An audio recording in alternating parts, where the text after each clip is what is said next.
मुसलमान इतने खूंखार हो रहे हैं यहाँ पे, अपनी बहन बेटी को घर से बाहर नहीं निकलने देते और हिंदुओं की लड़कियों को टारगेट बनाते हैं। आज हम एक ऐसी साजिश का पर्दाफाश करेंगे जो भारत की आत्मा को छलनी करने की कोशिश कर रही थी।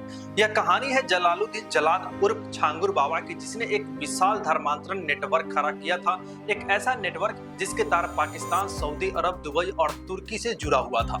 और अभी तक छांगुर ने 4000 हिंदुओं को इस्लाम में कन्वर्ट कर चुका है। सबसे चौंकाने वाली बात यह है कि जल्लाद छांगुर ने हिंदू लड़की को इस्लाम में कन्वर्ट करने के लिए जाति के आधार पर रेट तय करके रखा था। जैसे ब्राह्मण, क्षत्रिय, वैश्य लड़कियों के लिए 15 से 16 लाख रुपए, यादव, पटेल, कुशवाहा जैसी जातियों की लड़कियों के लिए 10 से 12 लाख रुपए रेट तय था। लेकिन दलित और हरिजन लड़कियों के लिए 5 से 6 लाख रुपए भी रेट तय किया गया था। यह दावा अपने आप में इतना गंभीर है कि हमें सोचने पर मजबूर करता है। लेकिन इतना बड़ा अपराध करने के जुर्म में न ही तो इसे उम्र कैद की सजा होगी और न ही फांसी होगी। क्यों? क्योंकि हमारे संविधान में धर्म परिवर्तन को लेकर कोई सख्त सजा का प्रावधान है ही नहीं। लेकिन इससे भी बड़ा सवाल यह है कि इस गंभीर मामले पर विपक्षी पार्टियां जो हर छोटे मोटे मुद्दे पर सड़कों पर उतर आती है, अब चुप क्यों है? क्या उनकी जुबान पर ताला लग गया है? क्या हिंदू बहन बेटियों की सुरक्षा उनके लिए कोई मायने नहीं रखती है? आइए इस वीडियो में हम इस साजिश की सभी परतें खोलेंगे, सबूतों के साथ, तथ्यों के साथ और सच्चाई के साथ। तो आखिरी मिनट तक हमारे साथ बने रहिए। चलिए शुरू करते हैं। हमने तो अपना भाई समझा, इन्होंने अपना भाई समझा, बेटा समझा। मेरी बहन ने उसको फ्रेंडशिप के लिए मना कर दिया तो उसको मार दिया लड़की को उसने। जलालुद्दीन उर्फ छांगुर एक ऐसा नाम जो कभी बलरामपुर के गलियों में साइकिल पर नकली नग और अंगूठियां बेचा करता था। लेकिन देखते ही देखते यह शख्स करोड़ों की संपत्ति का मालिक बन गया कैसे? एटीएस की जांच ने इस सवाल का जवाब दिया है। अवैध धर्मांतरण का काला धंधा करके छांगुर ने करोड़पति बन गया। उत्तर प्रदेश एटीएस ने 5 जुलाई को छांगुर और उसकी सहयोगी नीतू उर्फ नसरीन को लखनऊ के एक होटल से गिरफ्तार किया। एटीएस का दावा है कि छांगुर एक संगठित धर्मांतरण नेटवर्क का मास्टरमाइंड था जो हिंदू लड़कियों को निशाना बनाता था। छांगुर बाबा उर्फ जमालुद्दीन, जो अपने आप को हजरत जलालुद्दीन के रूप में, पीर बाबा के रूप में प्रोजेक्ट करता है, इसके द्वारा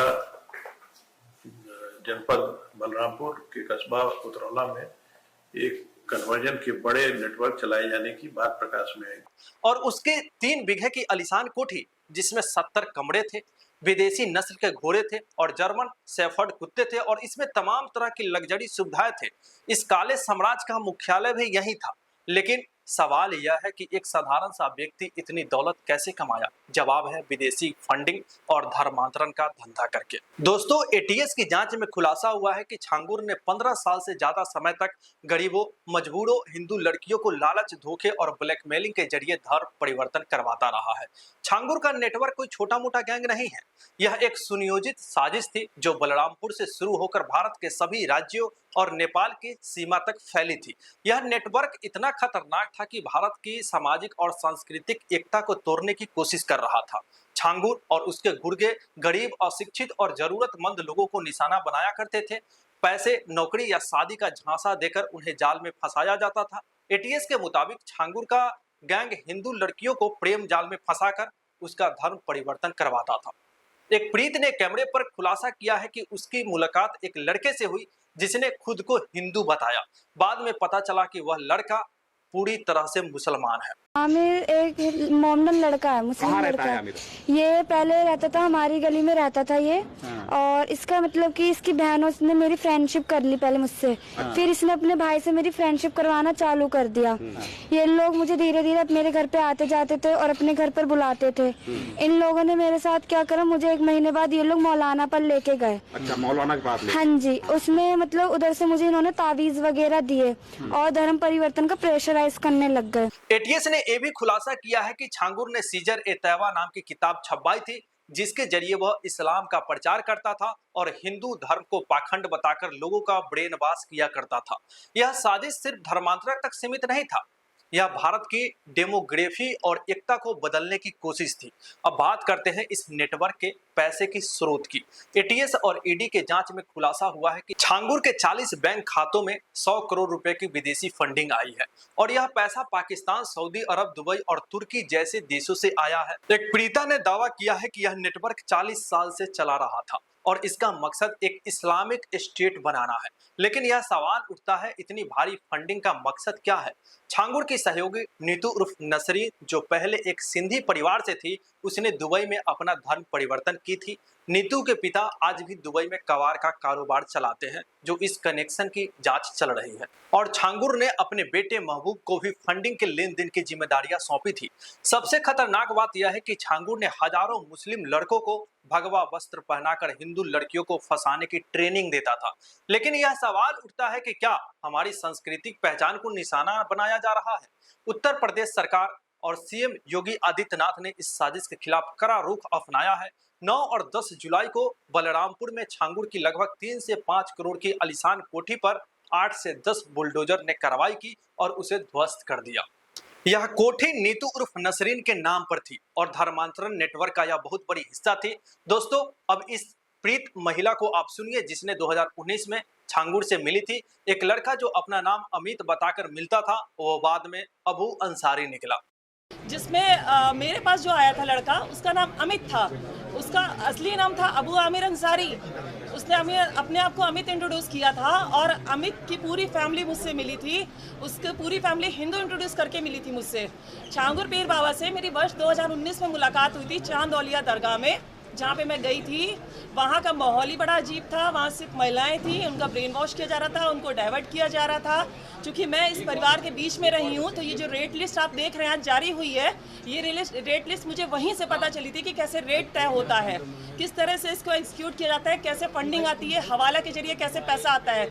जो चीज़ मैंने एसटीएफ में बताई भी है कि आज भी वो फंडिंग जो धर्मांतरण एटीएस की इतनी बड़ी कार्रवाई अभी नहीं हुई जितनी होनी चाहिए। और छांगुर के द्वारा 5000 से ऊपर लड़कियों का धर्मांतरण कराया जा चुका है। एटीएस ने छांगुर और नीतू को 7 दिन की रिमांड पर लिया है। ईडी अब उनके बैंक खाते और विदेशी फंडिंग की जांच कर रही है।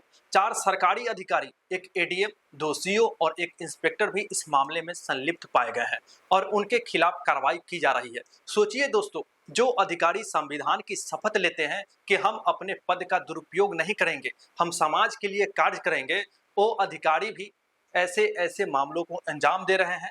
अब आते हैं उस सवाल पर जो हर हिंदुस्तानी के मन में उठ रहा है, विपक्षी पार्टियां इस मामले पर खामोश क्यों है? समाजवादी पार्टी, कांग्रेस, एआईएमआईएम, ये वही दल है जो हर छोटे मोटे मुद्दे पर प्रेस कॉन्फ्रेंस करते हैं, सड़कों पर उतरते हैं और संविधान खतरे में है का नारा लगाते हैं। लेकिन जब बात हिंदू बहन बेटियों की सुरक्षा की आती है तो इनके मुंह पर ताला क्यों लग जाता है? एआईएमआईएम के नेता जो हर बार कहते हैं कि वो 10 साल से डर डर कर जी रहे हैं भारत में, अब इस मामले पर एक शब्द भी नहीं बोल रहे हैं। क्या उनकी चुप्पी वोट बैंक की राजनीति का हिस्सा है? क्या हिंदू लड़कियों की सुरक्षा उनके लिए कोई मुद्दा नहीं है? विपक्ष के बड़े बड़े नेता जो हर दिन धर्मनिरपेक्षता का ढोल पीटते हैं, इस साजिश पर अब चुप क्यों है? जलालुद्दीन उर्फ छांगुर बाबा का मामला सिर्फ एक व्यक्ति की कहानी नहीं है, यह एक ऐसी साजिश है जो हमारी बहन बेटियों की सुरक्षा, हमारी संस्कृति और हमारे देश की एकता को चुनौती दे रही है।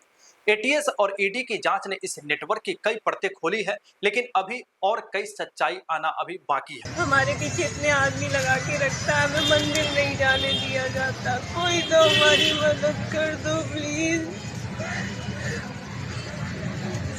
कोई तो कर दो, वो हमें मार देगा। हमारी मदद करो प्लीज, कोई होगी जी तक हमारी मदद पहुंचा दो प्लीज। हम कहाँ जाएंगे? इसमें कई बड़े बड़े नेता भी लपटा सकते हैं, याद रखिएगा। दोस्तों, यह समय चुप रहने का नहीं है, यह समय है जागने का, सवाल पूछने का और जवाब मांगने का। विपक्ष की चुप्पी हमें बताती है कि उनकी प्राथमिकता वोट बैंक है, न कि देश की सुरक्षा। हमें यह सुनिश्चित करना होगा कि ऐसी साजिशें फिर कभी नहीं पनपे हमारे समाज में। मेरा आपसे अनुरोध है कि अपने आसपास के लोगों को इस साजिश के बारे में बताइए। जी, अभी परेशान ऐसा क्या, सऊदी में इन्होंने मुझे धर्म बदलने के मजबूर किया, बदरख्तर सिद्दीकी के साथ मिलके मना के अश्लील वीडियो बना लिया गया। फिर मेरे से वापस मुझे 3 महीने बाद कर्नाटका भेजा। उसके बावजूद इन लोगों ने मुझे यहाँ गांव घन्ना खंडी बुलाया, यहाँ बुला के मेरे को गौ मांस खाने को मजबूर करते, मैं मना करती, मारपीट करते। ये चेहरा बयां कर सकता है मेरा। अगर आपको कोई संदिग्ध गतिविधि दिखे तो तुरंत पुलिस को सूचित कीजिए, विपक्ष से सवाल पूछिए, उनकी चुप्पी को जवाबदेही में बदलिए। हमारे देश की एकता का सवाल है। कमेंट बॉक्स में अपनी विचार जरूर शेयर कीजिए। क्या आपको लगता है विपक्ष को इस मामले पर खुलकर बोलना चाहिए और सरकार को इस तरह के नेटवर्क को जड़ से उखाड़ने के लिए क्या करना चाहिए? Live in comment section.